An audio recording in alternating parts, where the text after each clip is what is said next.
Welcome to the Designing Music Now podcast, a podcast dedicated to the craft of creating music for video games and interactive media. I'm your host, Dale Crowley. And I'm Chanel Summers. This podcast is available at Designing Music Now. It's also available at SoundCloud, Stitcher, and coming soon to iTunes. Today we are deeply honored to have Dr. Karen Collins as our guest.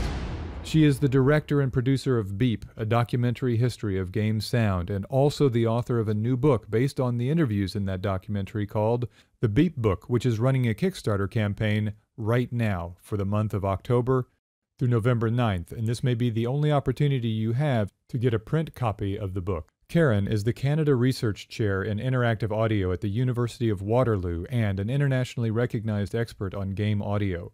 She received her PhD in music from the University of Liverpool. She has 15 years of experience in researching and teaching about game sound and has published 4 books on the topic, including Game Sound, Playing with Sound, From Pac-Man to Pop Music, and the Oxford Handbook of Interactive Audio, as well as numerous research papers on a wide variety of topics such as interactive audio and how sound is used in slot machines to manipulate players.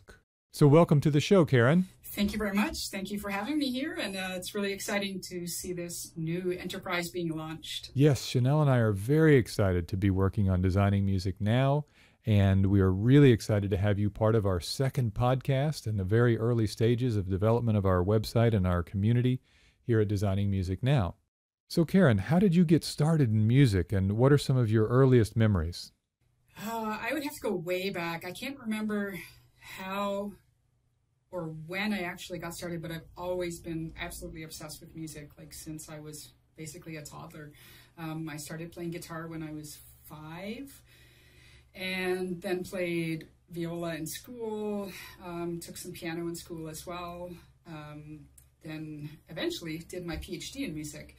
Although there was a big hiatus in there when I did a degree in art instead of music, because at the time, it wasn't really possible to study anything other than classical music, and I wasn't really interested in classical music. And so I just chose to study art because, hey, I could just listen to music while I make art. But really, I mean, you know, I've been obsessed with sound and music since I can remember, basically. Cool. And what's your earliest memory of video game music? Well, same. It goes back to being a toddler. I mean, we had one of the Sears Pong clones and then an Atari 2600. And I can remember imitating the sounds, you know, with my friends outside the game and during the game as well, you know, just kind of playing with sound as we were playing the game. Oh, that's awesome, Karen. I kind of remember a question similar to that when we sat down for the Beep interview. So it's always a great question. I remember your answer because, it's talking about Space Invaders, and that was a big game too. I mean, I remember those days of those early arcades, and arcades were kind of a scary place at the time for a child, especially a girl. But we had Galaga and Centipede in our local grocery store, and I remember going grocery shopping with my mom and just being like mesmerized by these machines and stopping every time and forcing her to give me a quarter. And of course it would last like 10 seconds, but you know, I would have to wait for like the next week when we went grocery shopping to try again. But yeah, it was kind of a different experience, I think, playing games back in those days, because you know, it had this kind of aura to it, that this kind of mystique that you had to go into this other place other than your home to play these things. And, you know, usually there would be some teenage boy he seemed really old to a small kid at the time, you know, this big, scary, almost adult kind of figure there, and you would have to politely wait. Of course, now you've got your games right at your fingertips. It's a completely different experience. I know, kids have it so good these days. These kids with blocks, little squares. That's all we had, little squares. You guys. So Karen, maybe let's talk a little bit about the tremendous books you've written. You know, maybe you can kind of talk about some of those books. You know, which one you started with first? What kind of you know, what was the idea for your first book? Where did that come from? And then maybe just take us through sort of a history of these books and what created the ideas for those various books that you wrote. Being obsessed with sound my whole life, I eventually discovered that what I liked about music was really odd sounds being used in music, non-musical sounds, weird noises, basically, which I'm sure came from playing those old video games as a child. And I was obsessed with electronic music, throughout most of my teens and 20s as well. And so I wrote a PhD about industrial music and its relationship to science fiction film, particularly dystopia, and the use of these non-musical sounds, and how that got brought into this industrial music genre. And halfway through my PhD, I was trying to figure out why there's all these minor seconds in industrial music.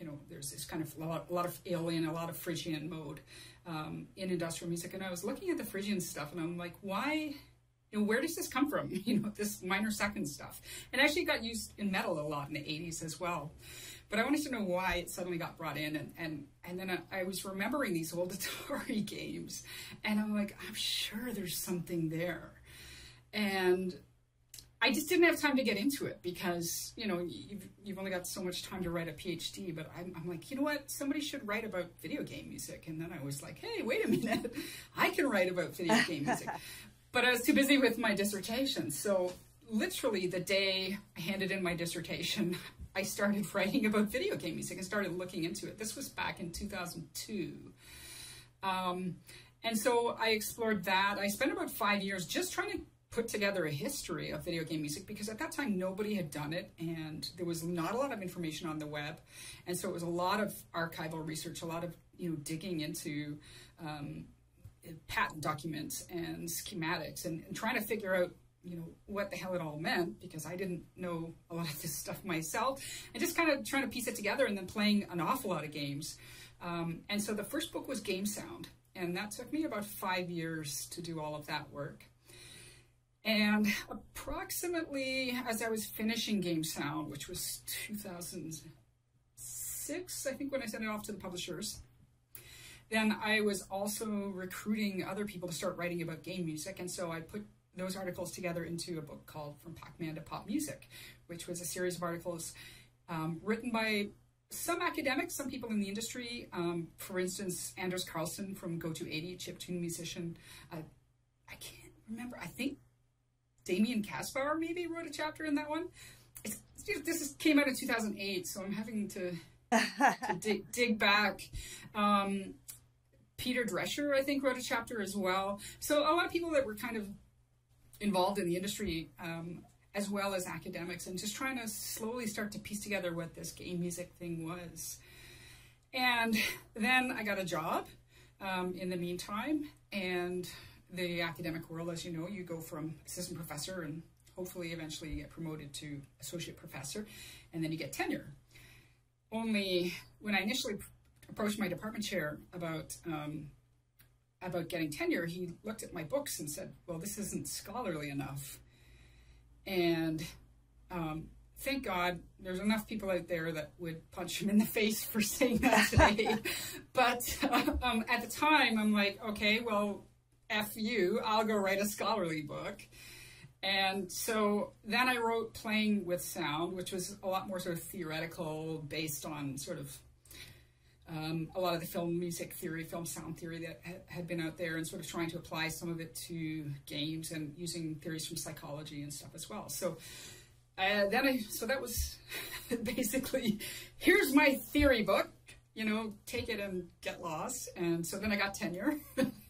And then Oxford approached me about writing or getting together another collection of essays, which was the Oxford Handbook of Interactive Audio. And so that was a huge undertaking. I think there's like 30-something or 40-something chapters in that. Yeah, it's huge. So that was a lot of work getting those together. But again, it's this combination of industry people, academics, people from all over the place, just kind of getting all kinds of ideas and throwing them together in this big book. So that's the short version.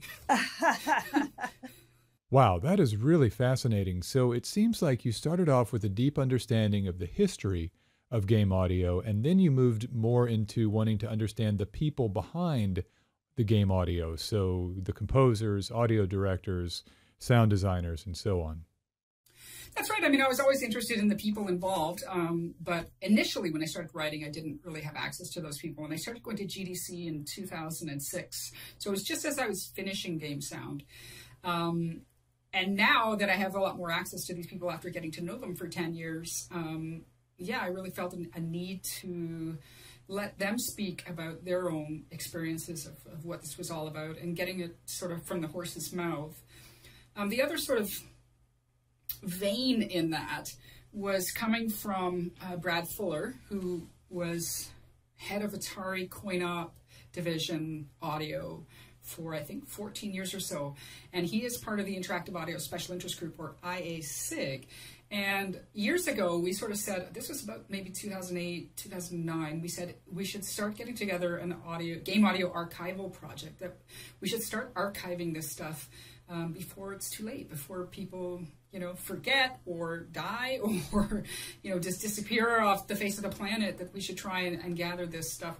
So that was in my head as well. It's kind of percolating for years as far as, you know, we really need a kind of project that begins to gather this stuff. Because if you look back at film sound history or film music history, it's just all gone. It's not there. We don't have, you know, yeah, I think something like 90% of silent films have been lost. We don't have a huge amount of information about music or sound effects and how they were made in those days. And certainly we don't have anybody actually talking about their own experience of making music or sound for those early films. So I think it's really important to do this now. Absolutely. And not only are you blazing a new trail here, you're also talking to everyone in the industry. So the hardware manufacturers, the sound designers, composers, audio directors, really just about everyone on 3 different continents: Japan, Europe, and North America. Yeah, you know, I was saying, I went to Game Music Connect a couple of weeks ago, and the kind of enormity of it, I mean, it was the first time I'd taken a week that I actually stepped away from the project, and the enormity of it hit me. And I was remembering, if you've ever seen, there's an image online, you'll have to dig it out, of a boa constrictor that swallows an alligator.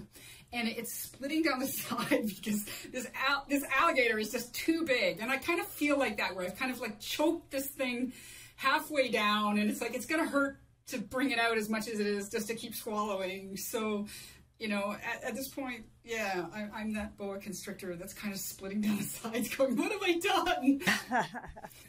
One of your lines of research has been about slot machines and how the audio and music that the slot machines play influences and perhaps even manipulates and persuades players to keep playing. Can you talk a little bit more about that? Boy, you guys have some big questions. This is serious business here.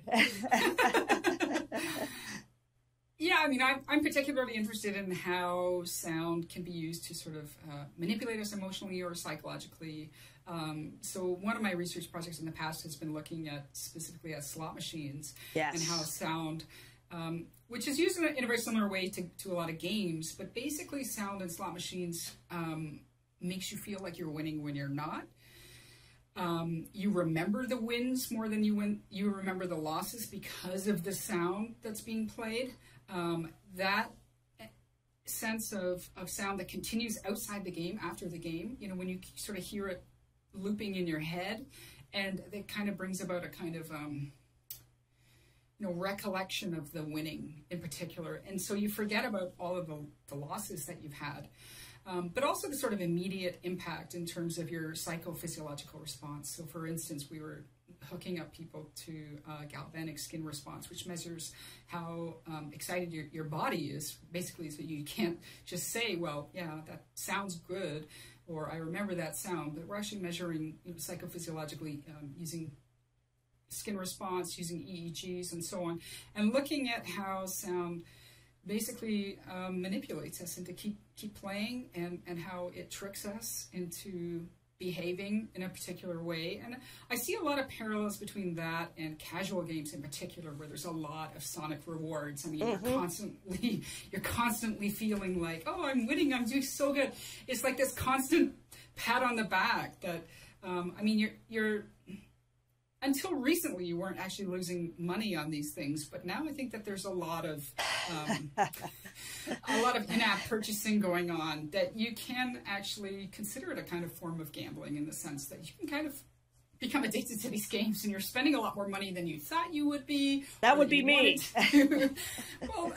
Well, me too. I mean, I think we all do. And I think that the sound is a part of that, because we like to feel good, and the sound is telling us to feel good all the time. So I think that's one area where it's manipulating us. Now, you mentioned VR, and I don't know a whole lot about what's going on in VR, but there's some really interesting things that can be done as far as binaural sound in particular, where you're definitely getting a lot more realistic locational information about sound effects. And there's things that you can do psychologically with that to experiment. For instance, you have what's called in-head localization, where sounds appear to come from inside your head because you're wearing headphones, versus sounds that appear to come outside your head. And you can do some weird psychological things with that by, making people sort of feel like somebody's whispering inside their head versus sounds coming from outside. So I think there's a lot that's going to be done there that they'll be playing with, particularly because now they have all of these opportunities with headphone use. Absolutely. I mean, that's the thing about sound. You don't always have to rely on tech to do interesting things. You could be so creative, and using the principles of psychology and perception, working with aural illusions and Gestalt psychology to, sort of like, wait, is the sound coming from there? Is it coming from that object? No, it really isn't, but you're perceiving that it is. And so I love doing those sort of cool little sound tricks, and not having to always rely on a lot of very expensive tech. I just also wanted to say, the slot machine research, again, tremendous research. I actually use, the work and the papers you've written on that in my class at USC. Can you talk a little bit about the idea that the music and the sounds for slot machines tend to be written in C major? Yeah, I'm not sure that they all are, but that certainly is. They're certainly always positive. They're always in a major key, or almost always in a major key. But I think that the companies are kind of aware of that, and so to stand out, I mean, you have, it's like walking into an arcade. It's this absolute oral overload. And so to stand out from that, you would want to do something a little bit differently. I mean, if you're in C sharp versus C, well, maybe you're going to attract somebody over to your machine. So I'm not sure that it's true that they are actually all in C major. But perhaps for a time, they were definitely using a lot of the same chords, the same sort of sounds. I don't think C major would be any more psychologically pleasing than A major, so I don't know why it would be sort of C major in particular that gets used. Because G major is good too. I know, there's a lot of good majors.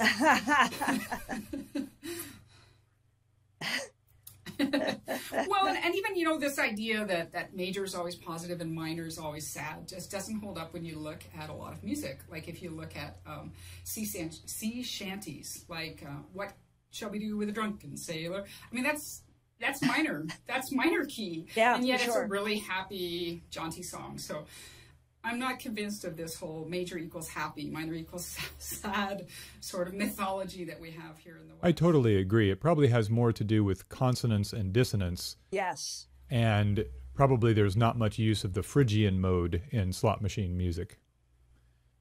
Yeah, absolutely. For sure. So what are your responsibilities as the Canada Research Chair in Interactive Audio at the Games Institute, University of Waterloo? Well, essentially what that means is that I don't do a whole lot of teaching, that I do mostly research, and that research is defined by me, other than the fact that I have to annually account for what I've done with my time to the Canada Research Chairs Board, so I can't just do nothing. I have to keep producing research papers and so on, but it basically means I get to do what I want with my days, and it's a pretty great gig. It ends in a year and a half, unfortunately, and then I just become a regular faculty member. But it's given me the opportunity to do things like Beep, to use my time to actually, explore ideas that maybe I wouldn't have enough time for if I was a regular faculty member. Well, it's a blessing to us all that you have some time to be able to pour all of that attention and focus into these interviews, into getting them out there, not only as a video, but also as a book. And it's really fascinating from a research perspective as well. So speaking of Beep, let's roll the clock back. August 2014, you had a very successful Kickstarter campaign. So what, in your experience, are the elements of a successful Kickstarter campaign? Well, ironically, since we're in the middle of our second Kickstarter, I thought I knew everything after the first one. And it turns out I don't, because we're nowhere near as successful. Although this time I have to admit that I set a really soft goal, and I haven't been pushing myself out there the way that I was with the first one, because I just don't have the energy. I just have, I've got so much work on my plate that I cannot put the kind of time in last time. But really, it's a lot of planning. It's an awful lot of work to run a successful campaign. A lot of people think you can just put up, your page and people will come to you, but it really is going out there and shaking all of the trees until a leaf falls out of every single tree, basically. It's quite an emotional experience because it's quite difficult to ask people for money. At least I find it quite difficult, to ask friends for money and so on. And you can keep tweeting them and saying, I know you saw my Facebook page because you liked it, so why aren't you giving me your money? It's quite emotional, and it's quite difficult. It's an awful lot of work. It's a lot of trying to get press involved, trying to get everybody that to tell everybody that they know. And I think it's becoming even more difficult. Like, I think the difficulties that we're having this year are not just because of my lack of energy and constantly putting myself out there, but also that people are kind of tired. I think they're getting a little bit fatigued by constantly having all of their friends have Kickstarters. Do you know what I mean? Like oh yeah, for sure. Like every time I look at my Twitter feed, there's 30 new Kickstarters that I should be contributing to, and it's just like I just can't. Yeah, no, I totally understand that. So Karen, over a year in now, what have you learned about documentary filmmaking that really excites you the most?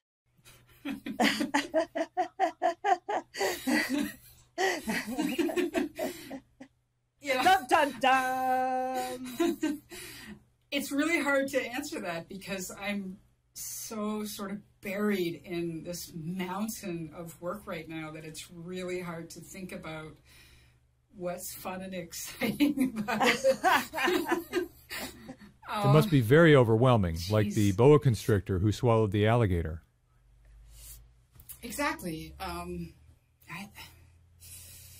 don't know. I mean, it's been an incredible learning experience. We traveled all over the world. We got to talk to all kinds of exciting people, and that was really, I can't express how incredible the year was. Now that we're back home and editing, I wouldn't say it's exciting, but it's been a really fascinating experience to try and take 100 hours of footage and cut it down to 2 hours. Would you say that was probably your biggest challenge? Definitely. And even while we were filming, just knowing when to stop and say no. Like I still have people contacting me saying, I worked on these games, you could come interview me. And it's like, those are great games. I love that music. I can't do any more interviews. I in a way, I wish I could keep going and going and going, but there's just no more time or money there. But yeah, it's been really difficult to know how to distill all of this stuff down to something that perhaps people who don't know a whole lot about game music are actually going to want to watch this and learn a little bit about, while keeping people who do know about game music still interested in what it's all about as well. So it's been a really great experience, but very difficult.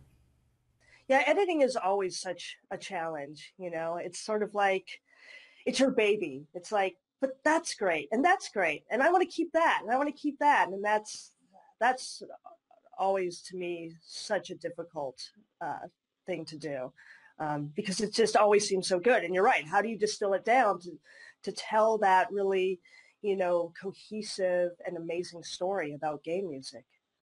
Especially when people have given their time to us. If it was just me rambling on for 100 hours, I could cut that down to 2 hours just fine. But when it's people that I have a lot of respect for, and I really care about their music, and I care about them as people, and having to make that cut where it's just like, what you said is great, you just took a little bit too long to say it, and I can't keep that in for that reason. That's really, really hard. So you interviewed over 100 people from every discipline of game audio, sound design, VO, and composition. How did you organize the presentation? Was it historical, or was it by genre? It's primarily historical based up to after the invention of the sort of CD-ROM and the introduction at that point of being able to record anything and put voice and all kinds of other things in there. And from there, it's kind of becoming more of a genre-based. I've divided it into basically voice, music, and sound design, and separated those three things out and just looked at what are the sort of the key aspects of those three things and what do they bring to games. So you interviewed composers from all over the world, from many different genres, young and old. Were there any commonalities or common threads amongst all of these composers from various walks of life?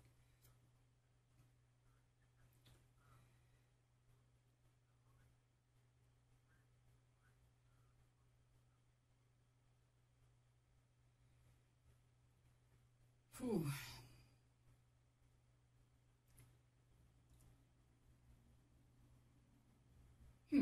I'm not sure that there are really a lot of common threads.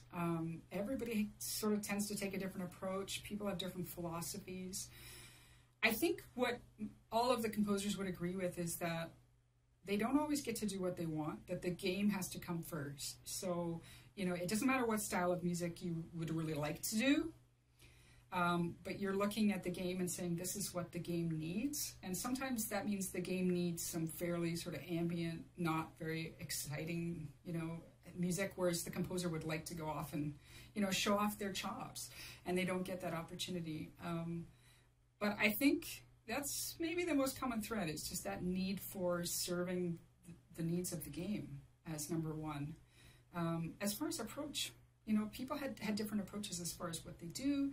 As far as, the wide variety in personalities, wide variety in terms of the other things that they do, whether they like to do implementation or whether they stay away from implementation.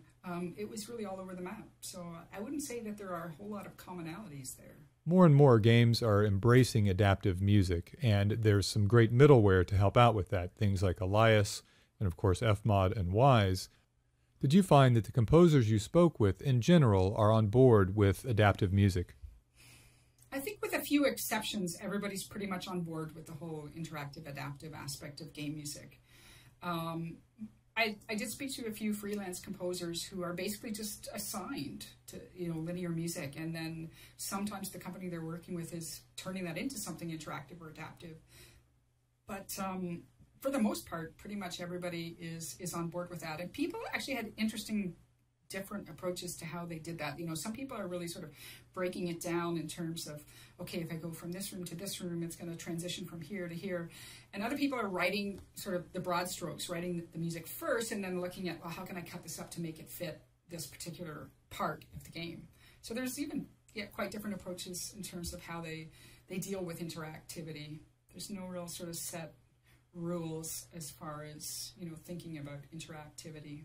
Did you find that many of the composers spoke about middleware and their ability to use middleware in creative ways to make better adaptive music? A lot of people have talked about middleware, yeah. And one of the things that surprised me is that it's finally kind of making its way over to Japan, because Japan, of course, has had, well, quite proprietary tools that they haven't really used a lot of Fmod and Wise, but that's finally making its way over there, and they're starting to use these tools a bit more than they did in the past. In all of the interviews that you did, was anything particularly shocking?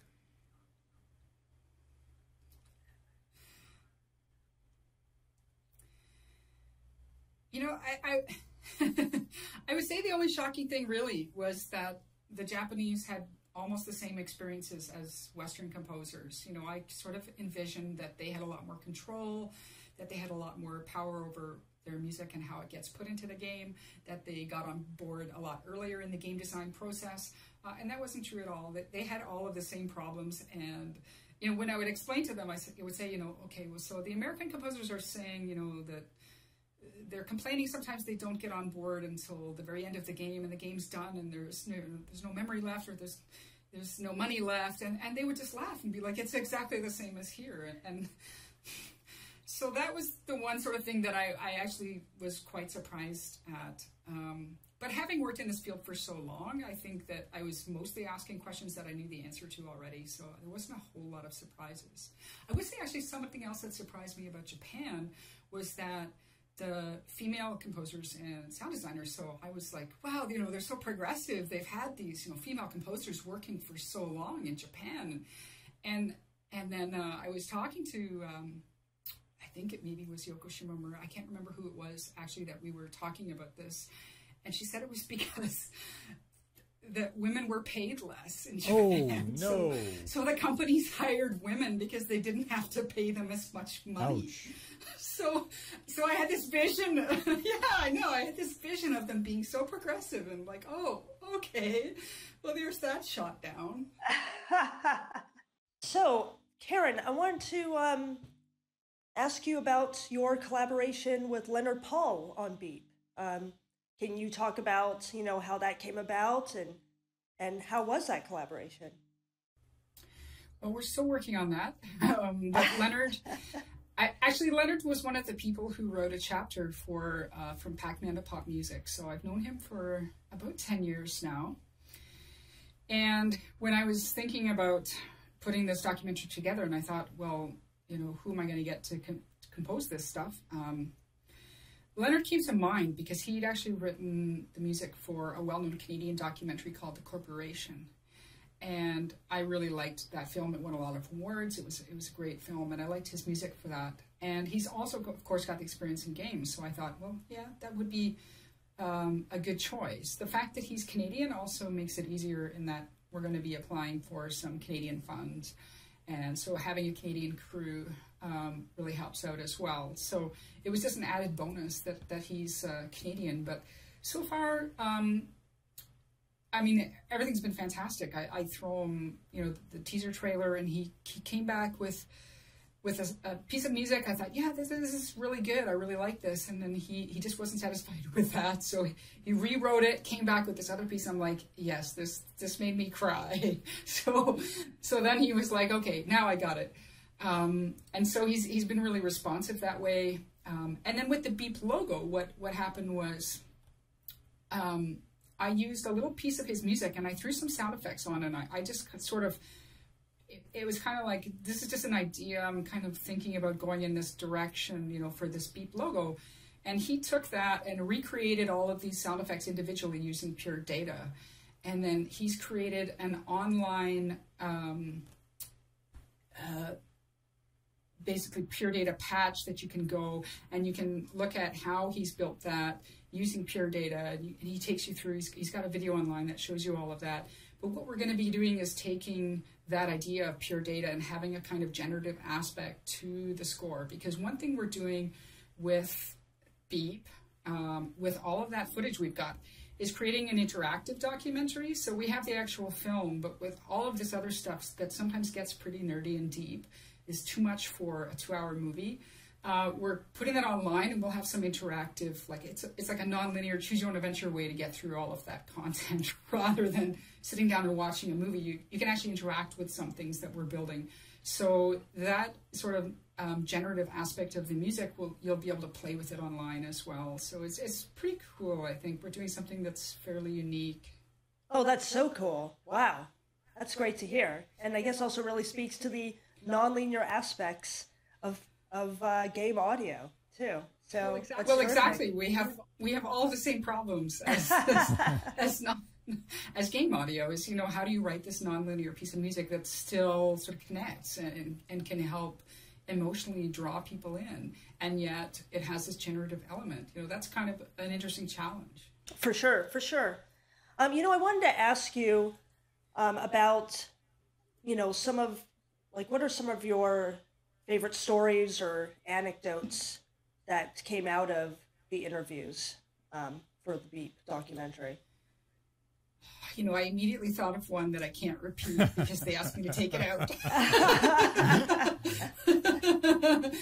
Oh, I should have one ready. I really should, but... What about Japan? What was the most interesting thing, or some interesting story from Japan, from your travels over there? Yeah, we'll break it down into continents. Yeah. Japan was crazy. You know, I'd been to Japan, fortunately, a few times because we didn't really have much time to get out and enjoy Japan. But we experienced a number of quite serious earthquakes that shut down the train lines, the subway lines. And so that was like this constant, I felt like I was on a ship the whole time because the ground was sort of always shifting a little bit. It was really weird. And to deal with that, plus the 12-hour time difference at the same time was, you know, I was in this constant floaty state, which was fun. It was a blast. But Japan, as far as interviews, I mean, well, I don't think we could talk about the craziness of Japan without talking about Yuji Takenouchi, who goes by Yuji Technouchi. Now he's a composer that started back in the MSX days, which was a console that was big in parts of Europe and Japan, certainly not in North America. And so he did the music for Metal Gear Solid 2, so going way back. And he insisted we come to his house. So we had rented this apartment in Tokyo because we needed a fairly large space to set up all of our equipment and everything. And it's just easier for people to come to us to do the interviews rather than, you know, it takes like a good hour and a half to get set up. So going to people's houses was quite difficult. But he really wanted us to come to his house. So we thought, okay. And he said, I'll meet you at this train station, you know, at I think it was 7 o'clock at night. And so it was already a long day and we were really tired. And this train station, it turns out there was no easy access to get there by road. So we had to lug all of our equipment to this train station. We're all sweaty, you know, it was hot and crazy.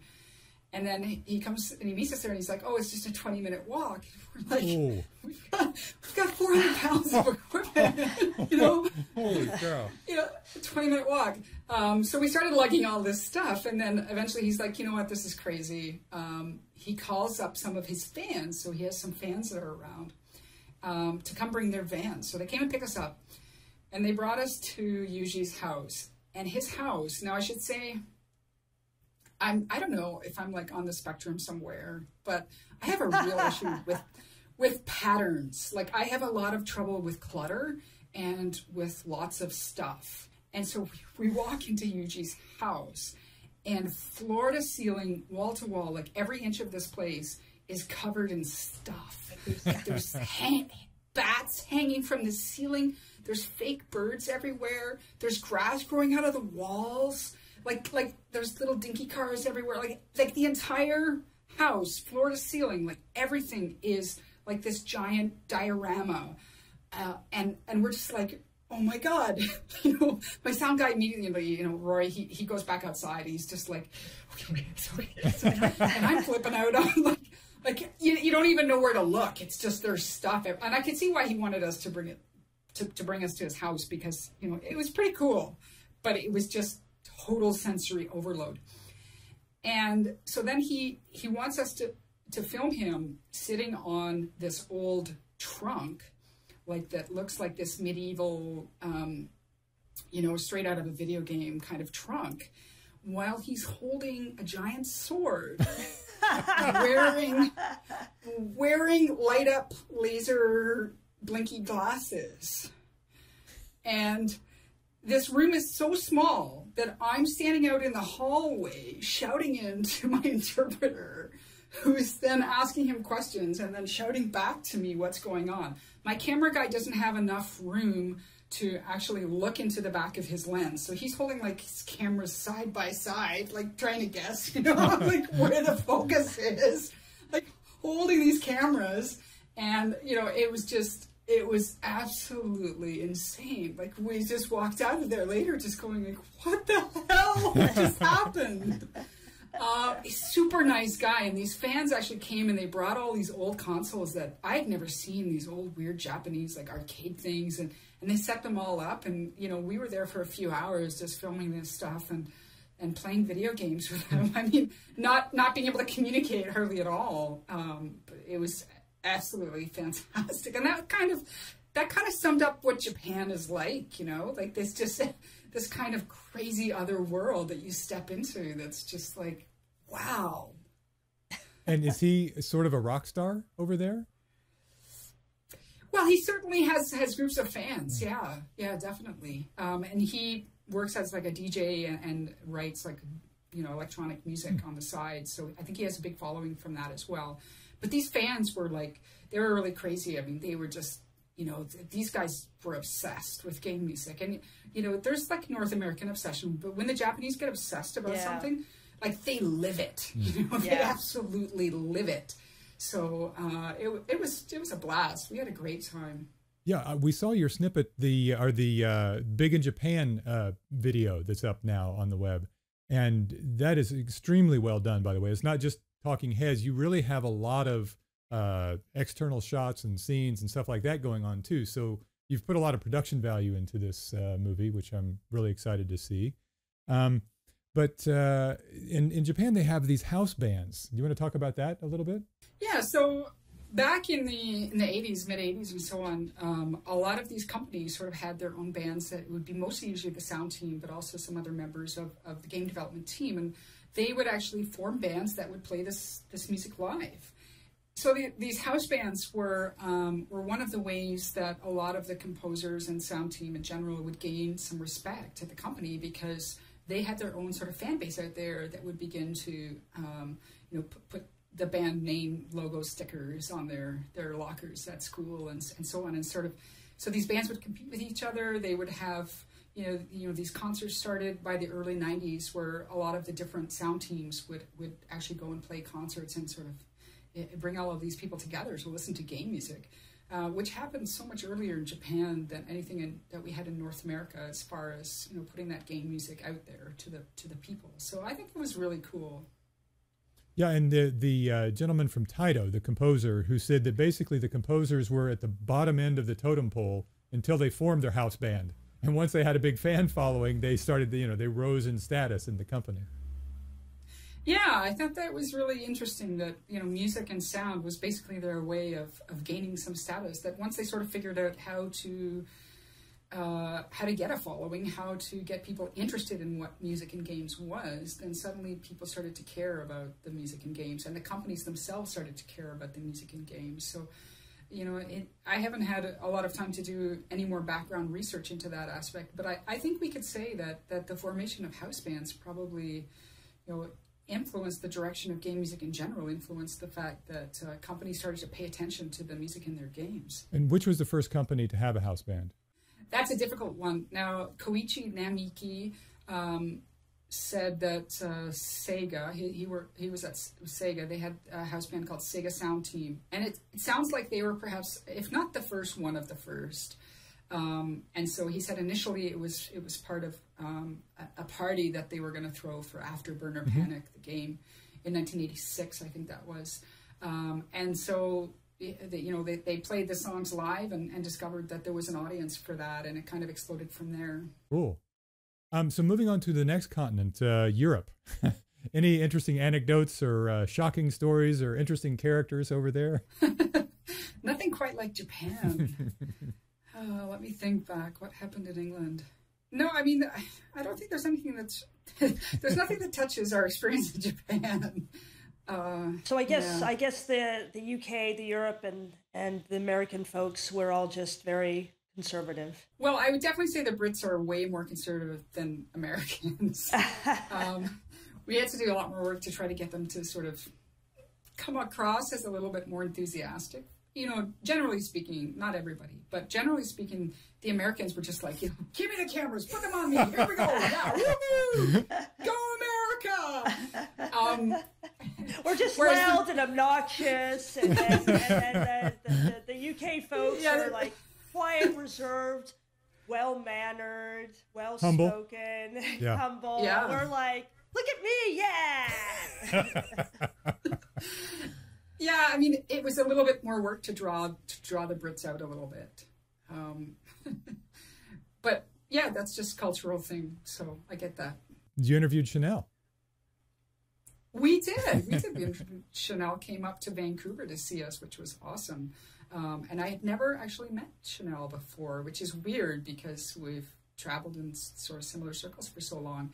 And I kept hearing about her.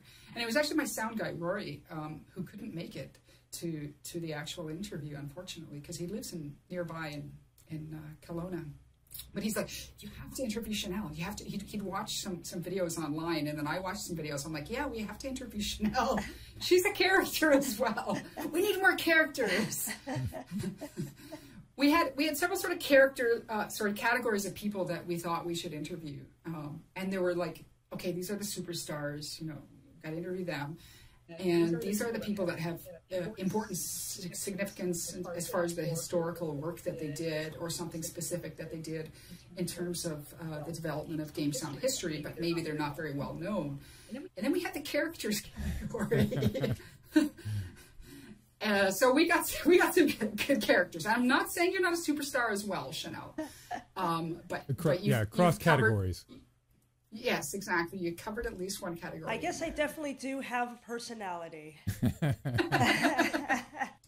No, it's great. Yeah, no, and I thoroughly enjoyed it. It was wonderful, and and obviously, any chance I can be in Vancouver is wonderful because I love Vancouver. My mom's side of the family is from Vancouver, and so that was a different perk as well to the interview. And also, of course, to meet you and Leonard, because it is so strange, having been in the video game industry for, about 20 years and never having met, you or Leonard, but, that our paths never crossed. It's quite odd. So it's nice to have rectified that. Yeah, indeed. I hope you come to the Game Developers Conference a little bit more and we can hang out some more. Absolutely. Yep. I'll be there. Well, this year we will be, I shouldn't say this yet. Shh, it's a secret. We will be releasing the premiere of Beep at the Game Developers Conference. So I don't want to say too much about where and when it's going to be, but we will definitely be screening it during GDC week. And nice. I think probably there won't be a whole lot of tickets available for the general audience during that week because obviously my crew, and then people who were actually interviewed should have priority with the tickets. And then from there will be some tickets that I haven't decided actually how to distribute those yet. But yeah, definitely. And once it's out there, then it'll start screening in all kinds of places. So I'm sure people will be able to see it shortly after that. Oh, very cool. Exciting. I can't wait. Well, maybe we I can't wait. yeah, I know you probably really can't wait. See it finished.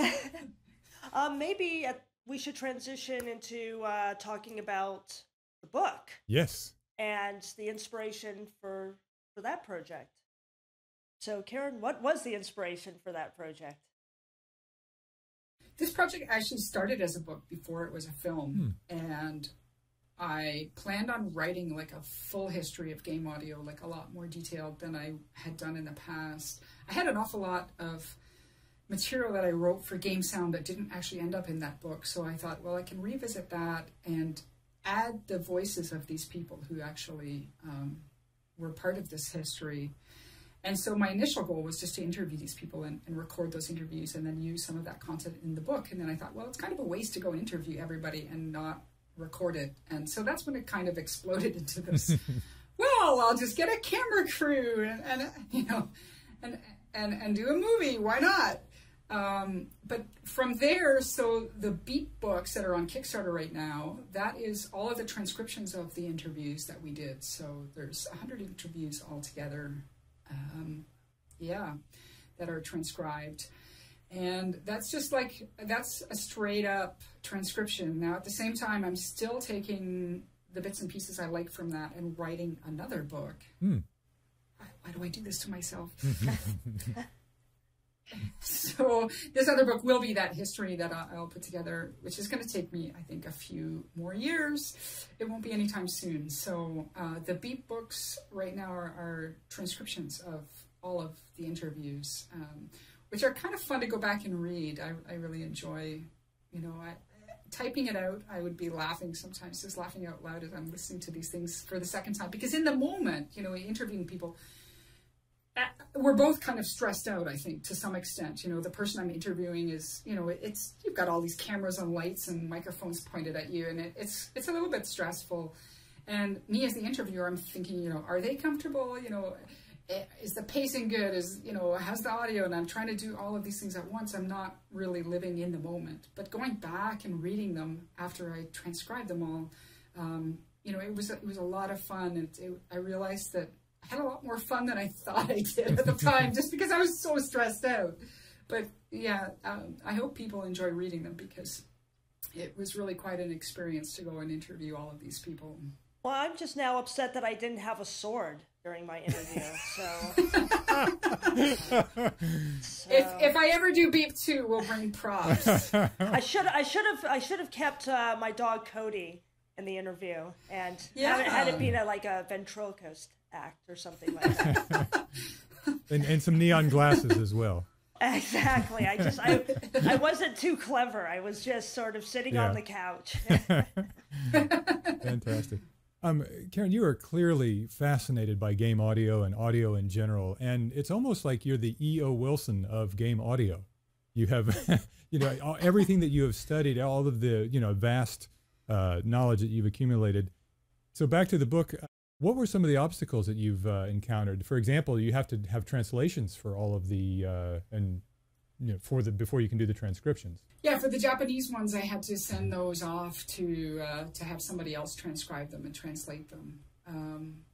The rest, I type really quickly, so it was just a matter of I did one a day, and wow. Obviously it took me months, but I would just get up first thing in the morning and type out one of those interviews, and yeah, I mean it took usually about 2 hours to type out a 1 hour interview, so it wasn't too bad. That's impressive. I've done that before, and that is a lot of painstaking work. But if you're a good typist and good at, it also requires a good short-term memory, right? Because you keep pausing it in order to transcribe. Well, I got a good foot pedal that had like a reverse and a pause and a reverse, so I could just do that with my feet while I kept typing. So it made things move quite quickly. Very cool. But yeah, it was still a lot of work. So, can you talk to us about the Kickstarter campaign for the book? Like how many days left? What's the end date? What do backers receive? What's, the full goal? Sure. So the end date, I think, is set as November 9th, which was just after Game Sound Con. So initially I was hoping to get out to Game Sound Con and help promote it out there. But I'm just not going to be able to make that. So it's just shortly after that, November 9th. And basically we're trying to raise a little extra money. Our budget got completely blown by two things. One, the Canadian dollar dropped about 25% in the past year. So we lost a quarter of our budget just to the tanking of our dollar, which is tied to oil. So that hurt. And then another thing that happened was we had rented a beautiful apartment to shoot in San Francisco over the week of the Game Developers Conference and the week following on Airbnb. And the guy canceled on us at the last minute. And so we had to find hotel rooms, and it ended up costing a ridiculous amount of money because everything's booked up that week already. Oh, crazy. Crazy expensive. So we went from, I think it was going to be $4,000 for this great apartment that would house both of us to something like $15,000 in the hotel rooms. That's huge. Wow. Yeah. So that really hurt as well. So we decided to come back to Kickstarter just to try and alleviate some of those costs, and so we decided to do this Kickstarter specifically for the books because we weren't sure with the initial Kickstarter what the books were going to look like. And in fact, the book we thought at that time. But there's something like 1,000 pages, so it just ended up being too much to put into one volume. So it's a 2-volume set of books. So by purchasing the books online during this Kickstarter campaign or purchasing the movie, you can do either or both at the same time. So we make a little bit of money back off that, and that helps to go back to offset some of these costs, as well as we have, of course, have post-production costs as well to face now too. So yeah, if you pledge some money, you can purchase the books. We're not going to have the books available after the Kickstarter. You know, this is it. I don't want to spend my time running an online store, so we just decided, you know, this is it. If you want the books, this is your chance to buy them. And so it's kind of an exclusive. Anybody who wants them should buy them now. Yeah, so if you want a hard copy of the book, definitely pledge some money. I've backed the Kickstarter, so. You did. I know. We love you. So folks out there, please back this Kickstarter. It's awesome, and it's an amazing amount of work that Karen and her crew have been doing. Absolutely. Absolutely. Good. So, Karen, we do have a few other questions here. If you could have a conversation with anyone, living or dead, who would that be, and what would you talk about? I'd like to talk to Mary Curie. Yeah, I think she's just, you know, a really interesting person, that a woman in science way before that was even remotely cool. And the kind of work that she was doing. And of course I would like to tell her, you know what that radiation stuff is, you might want to stay away from that. Yep. Those x-rays that look really cool, yeah, not a good gimmick. Yeah, stay away. But yeah, I mean, I just think, you know, to talk to a really strong woman who's sort of one of the first big scientists. Okay, so Karen, you know, we've talked a lot about, you know, your love for music and game audio and research. But what profession other than your own would you like to attempt? You know what? I nearly went to med school. I still am fascinated by, in particular, diseases. I think I would be an epidemiologist. I think I have a kind of sick, bizarre fascination with really deadly diseases. You know, like the Ebolas, the really nasty stuff that could wipe out the whole planet. I guess that's just the dark side of me. With, you know, really, I guess part of it is just this. It relates to the zombie phenomenon as well. I think that there's something fascinating about the way the human body breaks down, and it's simultaneously a fear but a fascination as well. So I think I would go to med school and yeah, study nasty diseases. Cool. And you love video games. What is your favorite video game of all time? Oh, of all time, that's such a hard question. You know, there's games from my childhood that I go back to and just love playing, just because they remind me of my childhood, not because they're great games. And then there's games from my childhood that were really great games, like the Sierra online games. I really love those adventure games. Yeah. The old LucasArts games, I really loved those. Of modern games, I tend to just play a lot of games on my DS rather than sitting in front of my console, because I tend to only have time to play games when I'm, you know, on an airplane or something like this. So at least lately, I haven't had a whole lot of time to play console games. But my DS games, I mean, I would say that the Zelda games are top of my list, all of the Zelda games. Those are good ones. Let me... good music, too. Oh, absolutely. Absolutely. Let me ask you, when do you find yourself the most creative or even the most happy? Walking my dog, you know, on a beautiful day when the sun is shining through some woods where I'm totally isolated, there's nobody around.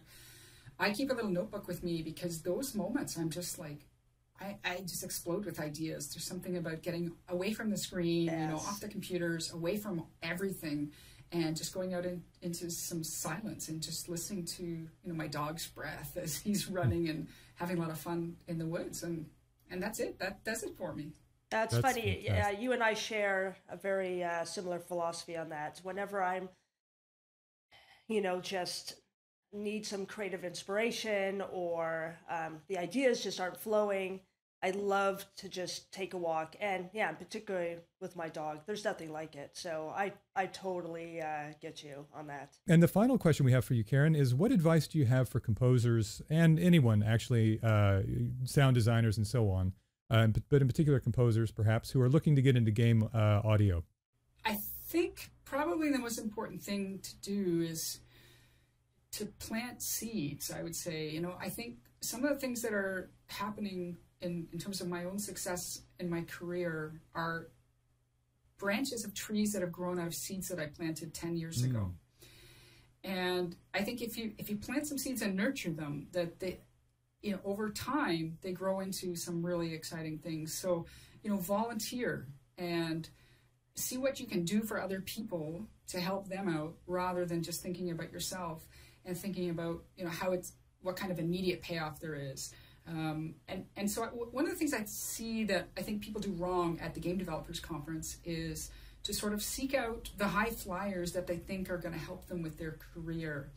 And I think it's more important to sort of make friends and you know, volunteer in the game audio world, get yourself known that way, and sort of build things slowly through that network, rather than, you know, because I've had people that sort of, oh, you don't actually work in game audio. Oh, you know, I'm going to stop talking to you.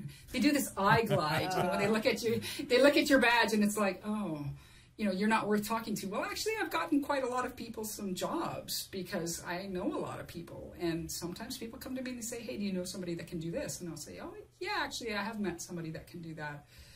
So you never know where, you know, where the conversations are going to pay off, where the friendships are going to pay off. Yeah. That, you know, I think just, you know, be a good person.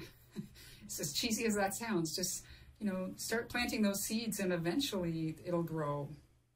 It does have so much to do with character and character building. And I think that is a big part. And then, of course, networking, but networking in the right way, you know, once you've developed that character. Yeah, definitely. I think networking is probably more important than anything else in the game audio world, that nobody wants to give a job to a jerk, or, you know, they would certainly rather hire one of their friends or somebody they've met rather than some stranger who has a good CV. Exactly. A good resume. Exactly. It is a lot about the soft skills, but I think you just really summed it up when you said, just be a good person. Yeah, there's not enough of those in the world, but there are in the game audio world. I know, it's a wonderful community of terrific people. I mean, I think we are so lucky that everybody is so fantastic and nice and wants to share information and knowledge, and everybody is so helpful. It's really fantastic. There really is such a generosity of spirit. I'm so glad that I didn't get into film music. Yeah, I totally agree. There is really a lot of love in the community and so much cooperation and collaboration. And, you know, you'd think people would be competitive with one another, but it's really the opposite. We find every day, you know, people that are willing to share their knowledge like you have today, Karen. Thank you so very much for your time today. We really, really appreciate it. Well, thanks for having me on. It's always great to talk game audio. Yay. Yay. Thanks so much, Thanks so Karen. much. All right. Yeah, no problem.